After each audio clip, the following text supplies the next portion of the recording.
Hi అండి. నమస్తే. Welcome to అమ్మాయి లోకం. అందరూ ఎలా ఉన్నారు? నేనైతే చాలా బాగున్నాను. మీరందరూ కూడా బాగుండాలని మనస్ఫూర్తిగా కోరుకుంటున్నాను. ఇవాళ మన రెసిపీ వచ్చేసి కొర్రలు రవ్వతో ఒక బ్రేక్‌ఫాస్ట్ లేదంటే డిన్నర్ రెసిపీ అనమాట. స్కిప్ చేయకుండా లాస్ట్ వరకు చూడండి. చాలా సింపుల్‌గా అప్పటికప్పుడు చేసుకునే విధంగా ఒక మిక్సీ జార్ తీసుకుని దాంట్లో 2 పచ్చిమిర్చి, తర్వాత 1 ఇంచ్ అల్లం ముక్క వేసుకుందాము. 1 టేబుల్ స్పూన్ కట్ చేసి పెట్టుకున్న కొబ్బరి ముక్కలు, పచ్చి కొబ్బరి, తర్వాత 1 టేబుల్ స్పూన్ జీలకర్ర వేసుకొని నీళ్ళేం పోయకుండా కోర్సులుగా గ్రైండ్ చేసుకొని తెచ్చుకుందాము. దీన్ని పక్కన పెట్టుకుందాం. ఇప్పుడు ఒక మిక్సింగ్ బౌల్‌లో అరకప్పు కొర్రల రవ్వ అండి ఇది.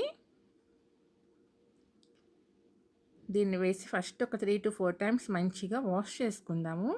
అప్పుడే మనకి పైనుండి ఆ పొట్టు అంతా పోతుందనమాట. వాష్ చేసి తెచ్చుకున్నాము. ఇప్పుడు దీంట్లో వచ్చి 1 కప్పు ముద్దటుకులండి ఇవి.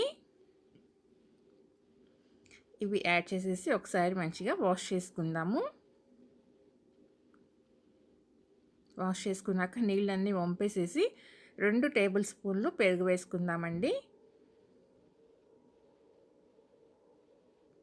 కావాలంటే మీరు మజ్జిగ కూడా వేసుకోవచ్చు. ఒక అరకప్పు లేదా కప్పు దాకా. ఇప్పుడు ఇదంతా మంచిగా మిక్స్ చేసేసిన తర్వాత కొంచెం నీళ్ళు యాడ్ చేసేసి, ఎక్కువ కాదండి కొంచెం యాడ్ చేసుకుంటే సరిపోతుంది. ఎందుకంటే మనకి అటుకులను రవ్వ నానాలి. యాడ్ చేసుకుని ఒక అరకప్పు అయితే కరెక్ట్గా సరిపోతుందండి. యాడ్ చేసిన తర్వాత మూత పెట్టి ఒక 30 నిమిషాల పాటు నానబెట్టుకుందాము.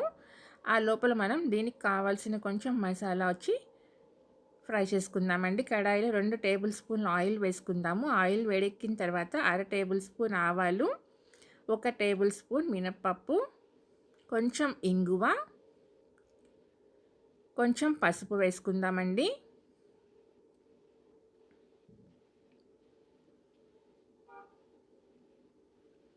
మినపప్పు, ఆవాలు మంచిగా ఫ్రై అయిపోయిన తర్వాత ఒక పెద్ద ఉల్లిపాయని కట్ చేసుకొని పెట్టుకున్నాము. దాన్ని కూడా వేసేసుకుందాము.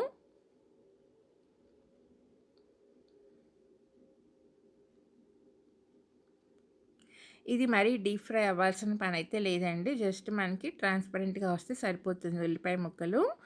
ఆ తర్వాత పాలకూర అనమాట. ఇది సన్నగా తరిగి పెట్టుకున్నాము.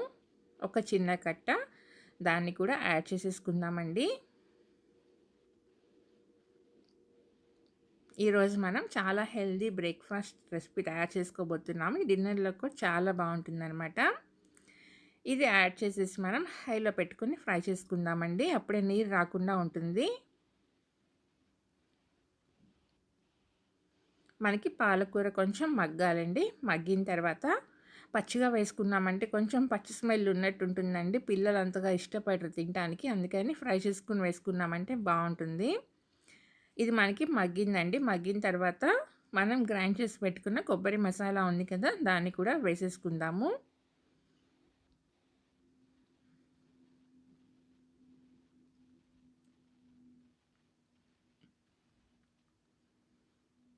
ఇప్పుడు ఇదంతా మంచిగా మిక్స్ చేసేసుకున్న తర్వాత 1 టేబుల్ స్పూన్ నువ్వులు వేసుకుందామండి. నువ్వులైతే ఫుల్లీ ఆప్షనల్. నేను కావాలంటే వేసుకోండి, లేదంటే స్కిప్ చేసేయొచ్చు. వేసుకుంటే చాలా బాగుంటుంది. అందుకని నేను 1 టేబుల్ స్పూన్ దాకా వేసాననమాట. ఇప్పుడు స్టవ్ అయితే ఆఫ్ చేసుకుందామండి. పక్కన పెట్టుకుందాం, కొంచెం ఆరాలన్నమాట. ఇప్పుడు మనం నానబెట్టుకున్న రవ్వను అటుకులు ఎలా ఉన్నాయో చూద్దామండి. మంచిగా నానిపోయినాయి. ఇప్పుడు ఒక మిక్సీ జార్లో దీన్ని యాడ్ చేసేసుకొని నీళ్ళు ఏమీ వేయకుండా గ్రైండ్ చేసుకుందామండి. మరీ మెత్తగా కాకుండా చూడండి, ఇలా ఉంటే సరిపోతుందనమాట.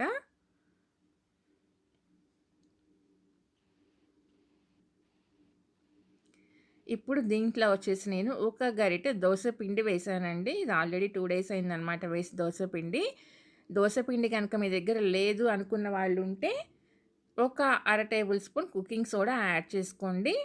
నేను సోడా స్కిప్ చేయడం కోసం దోస పిండి యాడ్ చేశాననమాట. మనం ఫ్రై చేసి పెట్టుకున్న పాలక్ మిశ్రమం ఉంది కదా, దాన్ని కూడా యాడ్ చేసేసుకుందాము. రుచికి సరిపడినంత ఉప్పు వేసేసి మంచిగా మిక్స్ చేసుకుందామండి.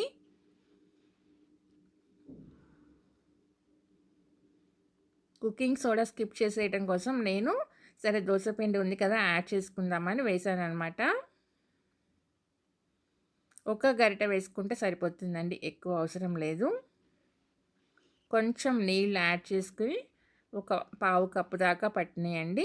చూడండి, కన్సిస్టెన్సీ ఇలా ఉంటే సరిపోతుందనమాట, మరీ పలచగా కాకుండా.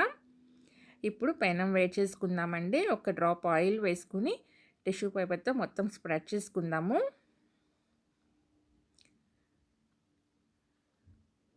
పిండి వేసేసి మనం చూడండి, మరీ పల్చగా కాకుండా ఇలా గరిటెతో స్ప్రెడ్ చేసుకున్నామంటే మనకి కరెక్ట్గా స్ప్రెడ్ అవుతుందండి, ఈవెన్గా.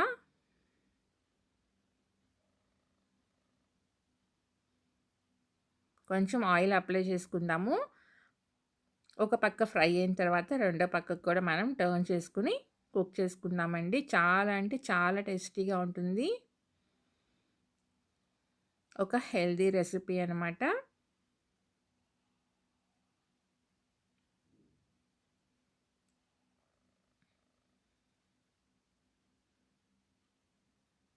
చూడండి, మంచిగా ఫ్రై అయిందనమాట. అలానే కింద వైపు కూడా మనకి మంచిగా ఫ్రై అయిన తర్వాత తీసేసుకుందాము.